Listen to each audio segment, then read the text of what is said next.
สบายดีทุกคน ตอนนี้ก็ได้พาท่านผู้ชมออกมาที่วัดแห่งหนึ่งเนาะตัวนี้เป็นวัด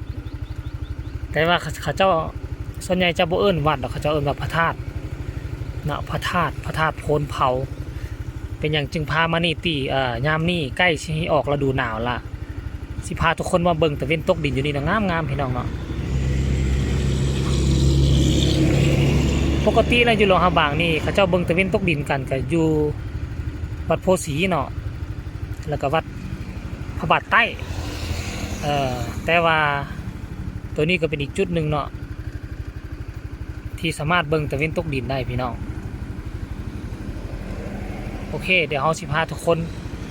เข้าไปเก็บบรรยากาศข้างในได้เลยเนาะพี่น้องเนาะโอเคไปนำกัน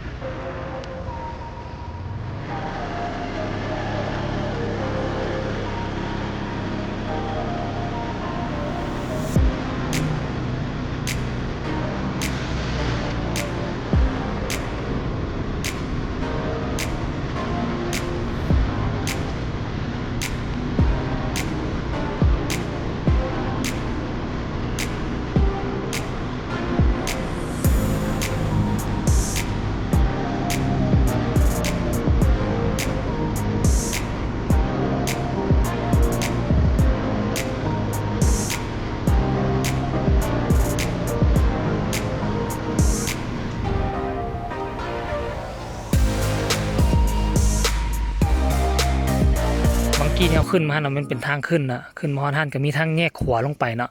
แยกขวาลงไปมันสิมีบันไดลงไปใส่ทางอยู่ทั้งลุมทั้งบ้านผานมเนาะเพื่อว่าให้คนไทยบ้านผานมขึ้นมาเฮ็ดบุญสะดวกแล้วก็ง่ายนะพี่น้องเนาะแล้วเข้ามายานเทิงนี่ก็เห็นนี่เขาเอิ้นว่าศาลพระพรหมต่อมาตอนนั้นก็เป็นหอแจ้งหอสันแล้วก็มีกุฏิของพระยังใหญ่อยู่ทั้งลุมเนาะนี่ทั้งนี้ก็มีกุฏิแล้วก็ทางเทิงนี่เขาเอิ้นว่าพระธาตุมันอยู่เทิงเนี่ยพี่น้องพระธาตุโพนเผาอันได้ซื้อมาว่าวัดโพนเผาเนาะพี่น้องสมัยตะกี้อยู่บริเวณแถวนี้หรือว่าแถวซอยทั้งลุมมีหอมลงไปลุมพุ่นเนาะมันสิเป็นบอนเขาจะมานั่งกรรมฐานเนาะเขาจะมาฟังธรรมมานั่งกรรมฐานเนาะพี่น้องเนาะแล้วทางด้านเทิงนี่ก็เป็นพระธาตุใหญ่เนาะเขาเอิ้นว่าธาตุโพนเผาพี่น้องนี่โอเคเดี๋ยวอีกจังหน่อยหนึ่ง15ท่านผู้ชมขึ้นไปทางเทิงแล้วก็จุดชมพระอาทิตย์ตกดินก็คืออยู่ทางด้านหลังของพระธาตุตัวนี้เนาะพี่น้องเนาะพอเขาขึ้นมอดสั้นเทิงกับเบื้องขวามือนี่ก็เป็นทางไปห้องน้ำที่เลี้ยงรายยังใหญ่กันอยู่นี่เนาะพี่น้องเนาะห้องน้ำเห็นบ่ห้องน้ำเบื้องบานประตูห้องน้ำเนาะก็เฮ็ดแบบสมัยเก่าได้พี่น้องสมัยเก่าแล้วก็ยังมีกุฏิอยู่นี่ตืมพี่น้องมีกุฏินี่แต่ห้องน้ำอยู่ในนี่ถ้าเทียบเสร็จแล้วนี่ปรับระดับเห็นลักษณะคล้ายๆคือโรงแรมเป็นโรงแรมเลยพี่น้องเป็นสั้นแล้วก็มีปลาอยู่นะพี่น้องโอ้ตัวนี้แท่งน้ำเก่าพี่น้องนี่นะโอ้แท่งน้ำอันนี้แท่งน้ำนี่เก่าหลายเลยพี่น้องใส่ปูนกอลักษณะนี้บูฮาในพี่น้องเลยมันบ่ค่อยมีเลยได้แท่งน้ำลักษณะนี้เนาะอยู่โรงพยาบาลเขาบ่ปรากฏเห็นแท่งน้ำลักษณะนี้เนาะนอกจากอยู่เวียงจันทน์จะเห็นหลายอันแท่งน้ำลักษณะนี้แต่ว่าอยู่เวียงจันทน์น่ะเขาเจ้าจะบ่เฮ็ดสู้ดินเนาะเขาเจ้าเฮ็ดกอเป็นเสาต้นแล้วขึ้นไปพุ่นแหละสูงไปประมาณ10 เมตรพี่น้องอ่างน้ำพ้นทันอยู่แถวดอนจันทน์เนาะมีนั่นเนี่ยโอเคเดี๋ยวสิพาไปเบิ่งทั้งหลังตะเวนตกดินป้าเฮาเลยแหละเนาะนี่เจดีย์ใหญ่อยู่นี่พี่น้องมึงไหม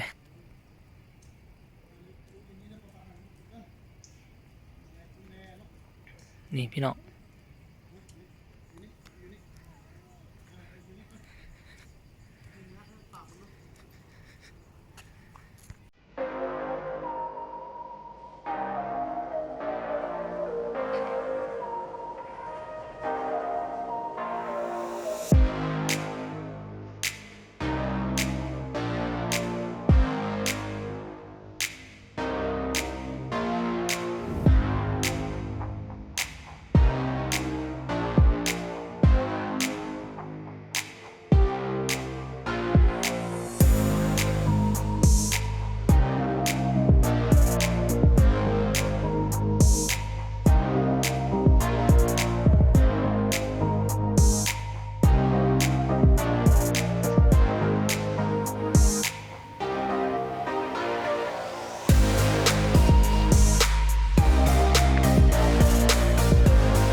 ดี๋ยวสิพาทุกคนย่างอ้อมไปทางหลังเพื่อไปเบิ่ง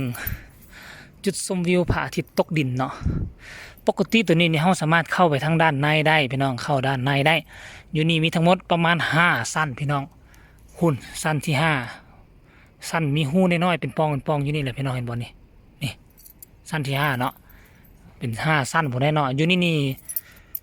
คล้ายๆคือลักษณะคือเป็นหอเก็บคัมภีร์หอไตรปิฎกคันสิว่าเนาะคล้ายๆคืออยู่อยู่เวียงจันทน์นะอยู่วัดศรีสะเกษข้างวัดศรีสะเกษบนข้างกำแพงวัดเนาะแต่ว่าตัวนี้ตามที่ฮู้ข้อมูลมาแม่นเจ้าเพชรสลัดเป็นผู้สร้างเนาะตอนนั้นฝรั่งมาปกครองเฮาแล้วก็มีการเผาใบล้านเผาอย่างต่างๆเนาะคัมภีร์ของสมเฮาแล้วมันบ่มีเฮ็ดให้สูญหายทางเจ้าเพชรสลัดก็ไปขอคัดลอกมาจากฝั่งไทยเนาะคัดลอกมาแล้ววิมองไว้ก็เลยมาสร้างตัวนี้ขึ้นมาเพื่อไว้คัมภีร์ใบล้านเนาะพี่น้องเนาะ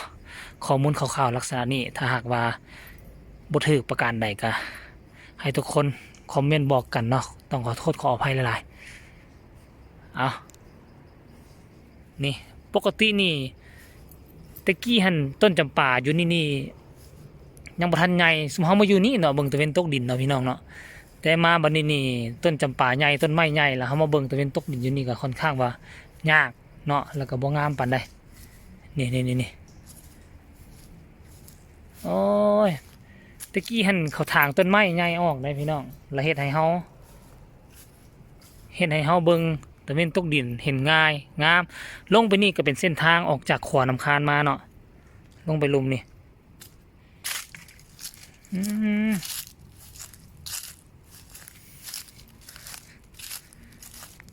นี่ตะกี้มันมีเส้นทางไปนี่โอ้มันอย่างต้นนี้คือเป็นพี่น้องเบิ่งแม่เว้ยบ่เคยเห็นต้นตัวนี้มันออกดอกออกกันนั่นมากแล้วก็สูงใหญ่แบบนี้พี่น้องแปลกว่ะอยู่เฮือนก็มีปลูกได้ต้นอันนี้ได้แต่บ่เห็นมันออกดอกออกนอออกแหน่งใหญ่แบบนี้นะพูดนะมันออกต้นแล้วนี่เป็นลำเลยว่ะนี่หมากมันน่ะ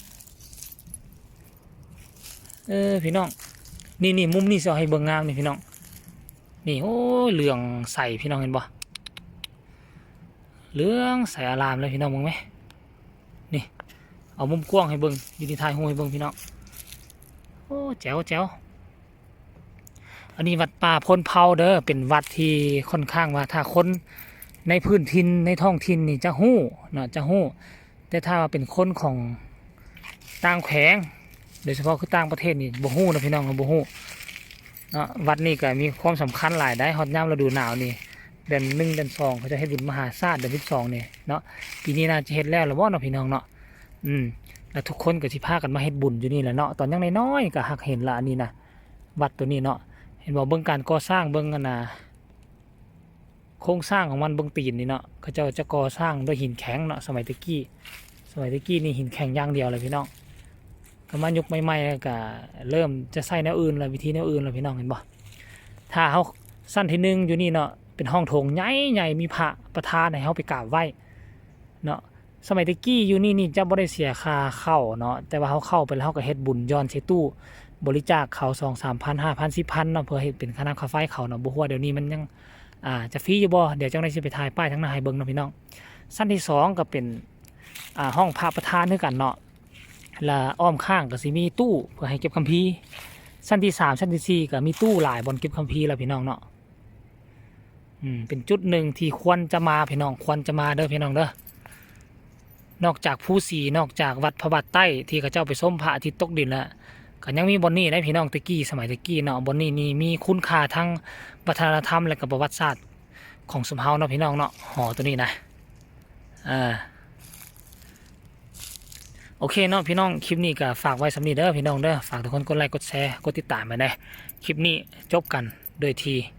พระธาตุพลเผาหรือว่าวัดพลเผานั่นเองเนาะพี่น้องโอเคบ๊ายบาย